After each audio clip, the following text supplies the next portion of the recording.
இன்றைக்கி வீடியோவில் இந்த இந்தியா vs பாகிஸ்தான் மேட்சோட கம்ப்ளீட் டீட்டெயில் ரிவ்யூ தாங்க பார்க்க போகிறீங்க.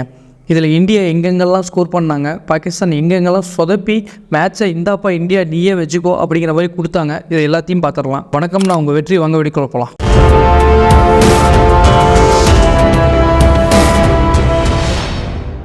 நேற்று மேட்ச்சில் இந்தியன் பேட்டர்ஸான ரோஹித் சர்மாவும் விராட் கோலியும் ஓப்பனிங் வந்தாங்க. இதில் ரோஹித் சர்மா பார்த்திங்கன்னா ஃபஸ்ட்டு ஓவர் பிடிச்ச உடனே மழை குறுக்கிட்ட காரணத்தால் செகண்ட் ஓவர்லேயே இவங்க போய் டக் அவுட்டில் உட்கார வேண்டிய கட்டாயத்துக்கு தள்ளப்பட்டாங்க. இதில் பார்த்திங்கன்னா கோலி போய் சாந்தமான அமைதியான நிலையில் போய் உட்காந்துட்டார்.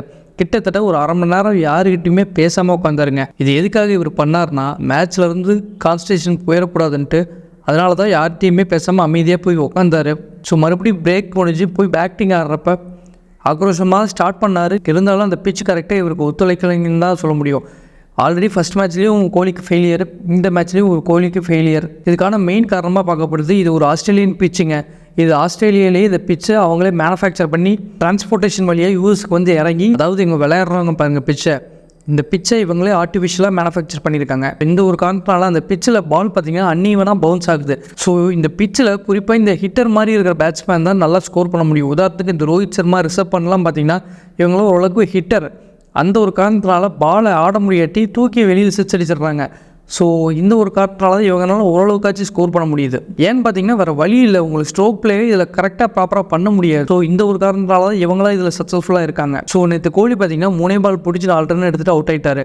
அடுத்து ரோஹித் சர்மாவும் பார்த்தீங்கன்னா 12 பாலில் 13 ரன். கிட்டத்தட்ட இந்தியன் ஓப்பனிங் பேட்ஸ்மேன் 2 பேர்த்தையும் பாகிஸ்தானோட பவுலர்ஸ் பார்த்திங்கன்னா சீக்கிரமே டக் அவுட் காமிச்சு விட்டாங்க. அடுத்து வந்த ரிஷப் பண்ட் பார்த்திங்கன்னா 31 பால் பிடிச்சி 42 ரன். இவர் ஆடின இந்த இன்னிங்ஸ் தாங்க இந்தியாவை மேட்ச்சில் பாகிஸ்தான்கிட்டருந்து காப்பாற்றுச்சு. இவர் மட்டும் இந்த நாக் அவுட் ஆட்டி நேற்று இந்தியா படுதோல்வி அடைஞ்சிருக்குன்னே சொல்லலாம். கிட்டத்தட்ட ஒரு 70-80 ரனுக்கு சுருண்டிருந்தாலும் ஆச்சரியப்படுறதுக்கு இல்லை. ஏன்னா நேற்று மேட்சோட சுச்சுவேஷன் அவ்வளோ மோசமாக இருந்துச்சு. யாருமே எதிர்பார்க்காத அக்சர் பட்டேலை ஃபஸ்ட்டு டாப் ஆர்டரில் இவங்க இறக்கி விட்ருக்காங்க நேற்று. இதோட விளைவாக 18 பால் பிடிச்சி 20 ரன் அடிச்சிருக்காரு. இது என்ன பெரிய ஸ்கோரான்னு கேட்டிங்கன்னா கிடையாது. ஆனால் நேற்று மேட்ச்சில் கம்பேர் பண்ணும்போது இது ஒரு 100க்கு சமம். அந்த மாதிரி தான் நேற்று மேட்ச் இருந்துச்சு. ஏன்னா யாருமே எதிர்பார்க்க இந்தியா போய் இப்படி பெர்ஃபார்ம் பண்ணுவாங்களான்ட்டு அந்த மாதிரி தான் இந்தியா பெர்ஃபார்ம் பண்ணியிருந்தாங்க. அடுத்து வந்த சூரியகுமார் யாதவ் ஆகட்டும், ஹர்திக் பாண்டியா ஆகட்டும், ஜடேஜாவாகட்டும், யாருமே சரியான ஸ்கோரே அடிக்கலைங்க. நம்ம பெரிதும் அவளோட எதிர்பார்த்த சிவம் தூபே கூட இந்த மேட்ச்சில் சொதப்பிட்டா இருந்தால் வருத்தத்தோடு சொல்ல வேண்டியதாக இருக்குது. இந்த ஒரு காரணத்தாலேயே இந்திய அணி பார்த்திங்கன்னா 119ங்கிற ஒரு லோ ஸ்கோருக்கு சுருண்டுருச்சு. இதில் யார் கிரெடிட் கொடுக்கணும்னு பார்த்திங்கன்னா பாகிஸ்தான் பவுலர்ஸ் தான் நம்ம மெயினாக கிரெடிட் கொடுக்கணும். ஏன்னு பார்த்திங்கன்னா இந்த நசீம் ஷாங்கிறவர் தான் 4 ஓவர் போட்டு 20 ரன் கொடுத்து 3 விக்கெட்டை ஃபஸ்ட்டு அள்ளிட்டார். இதுக்கப்புறம் இந்த முகமது அமீர் இவர் பங்குக்கு 4 ஓவருக்கு 23 ரன் 2 விக்கெட்டு. இதெல்லாம் ஒரு பக்கம் இருக்க, நான் அதுக்கு மேலே வீசுவேண்டா அப்படிங்கிற மாதிரி ஹாரிஸ் ராவ் பார்த்திங்கன்னா 3 ஓவர் போட்டி 21 ரன் 3 விக்கெட்டு. இவங்கெல்லாம் விக்கெட் எடுத்தவங்க. விக்கெட் எடுக்காமையும் ஷாயின்ஸா அஃப்ரிடிலாம் பார்த்திங்கன்னா சூப்பராக தான் பவுல் பண்ணார். இவங்க அவளோட லென்த் அண்ட் லைன் காரணமாக தான் இந்திய டீம் பயங்கரமாக திணறாங்கன்னு சொல்லலாம். மேட்சை பார்த்த எல்லாத்துக்கும் இந்த மேட்ச் எப்போ இருந்தாலும் இந்தியா தோற்றுரும், நான் அதுக்கு போய் அதை விடிய உட்காந்து முடிச்சு பார்க்கணும், அப்படி தான் எல்லாருமே டிவி ஆஃப் பண்ணிட்டு தூங்க போயிட்டாங்க. அடுத்து வந்து பாகிஸ்தான் பேட்டர்ஸ் பார்த்திங்கன்னா முகமது ரிஸ்வான், இவர் வழக்கமாக இந்தியாவுக்கு எதிராக சூப்பராக தான் ஆடுவார். இந்த மேட்சும் சூப்பராக தான் ஆடி கொடுத்தாரு. ஏதோ ஒரு பேட் லக்கு இவர் விக்கெட் விட்டார். கிட்டத்தட்ட 44 பால் பிடிச்சி 31 ரன், நல்ல ஒரு சேஃபான இன்னிங்ஸாக ஆடி கொடுத்துட்டு இருந்தார். பெம்புராவோட பயங்கரமான பவுலிங் காரணமாக தான் இவர் விக்கெட் எடுக்க முடிஞ்சிச்சு. இல்லாட்டா நேற்று இவர் விக்கெட் எடுக்காமல் இருந்ததா இந்தியா க்ளோஸ். அடுத்து பாபர் அசாம், இவர் வழக்கமாக இந்தியாக்கிட்டே சீக்கிரமாக அவுட் ஆகிடுவார். இந்த வாட்டி தொல்லையே கொடுக்காமல் அவுட் ஆகிட்டு போயிட்டார். அதுலேயும் குறிப்பாக இந்த பாகிஸ்தான் பேட்டிங் பார்த்திங்கன்னா 10 ஓவருக்கு 55 ரன் கிட்ட இருந்துச்சு. இன்னொரு 10 ஓவர் நின்றுருந்தாலே மேட்ச் வின் ஆகிருக்கும். இப்படிப்பட்ட மேட்ச்சில் போய் காட்டுத்தனமாக சுற்றி அடுத்த வந்த பேட்ஸ்மேன்லாம் பார்த்திங்கன்னா சரசரன்னு அவங்க விக்கெட்டை கொடுத்துட்டாங்க. இந்த ஒரு காரணத்தினாலே பாகிஸ்தான் அணி அந்த 119ங்கிறதே ஒஸ்ட்டு ஸ்கோரு. அந்த ஒஸ்ட்டு ஸ்கோரை சேஸ் பண்ணாமல் இவங்க அவ்வளோ ஒஸ்ட்டாக பேட்டிங் விளையாண்டுருக்காங்கன்னா பார்த்துக்கோங்களேன். கிட்டத்தட்ட இவங்களால ஒரு 113 ரன் மட்டும் தான் எடுக்க முடிஞ்சு இந்தியாவோட பவுலிங்க்கு அகெயின்ஸ்டாக. இந்தியன் பவுலர்ஸில் குறிப்பாக முகமது சிராஜ் பார்த்திங்கன்னா ஓரளவுக்கு நல்லாவே டீசெண்டாக பவுல் பண்ணியிருக்காரு.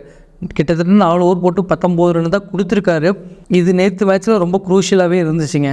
இது ஒரு பக்கம் இருக்க, ஜஸ்பிரீத் பும்ரா பார்த்திங்கன்னா 4 ஓவர் போட்டு 14 ரன்னுமே மட்டுமே கொடுத்து 3 விக்கெட் அள்ளிட்டார். இவர் எடுத்து இந்த விக்கெட் தான் நேற்று மேட்ச்சில் வின் பண்ணுறதுக்கு காரணமாகவே அமைஞ்சிச்சு. இல்லாட்டி வழக்கம் போல் மேட்ச் க்ளோஸ், அப்படி தான் நம்ம நினச்சிக்கணும். அடுத்து நம்ம ஹர்திக் பாண்டியா பார்த்திங்கன்னா 4 ஓவர் போட்டு 24 ரன் கொடுத்து 2 விக்கெட்டு. ஹர்திக்கும் பும்ராவும் கிட்டத்தட்ட இந்த விக்கெட்டு வீழ்த்துறவங்க லிஸ்ட்டில் டாப். அந்த 2 பேருமே கிட்டத்தட்ட ஈக்குவலாக தான் ஷேர் பண்ணிக்கிறாங்க.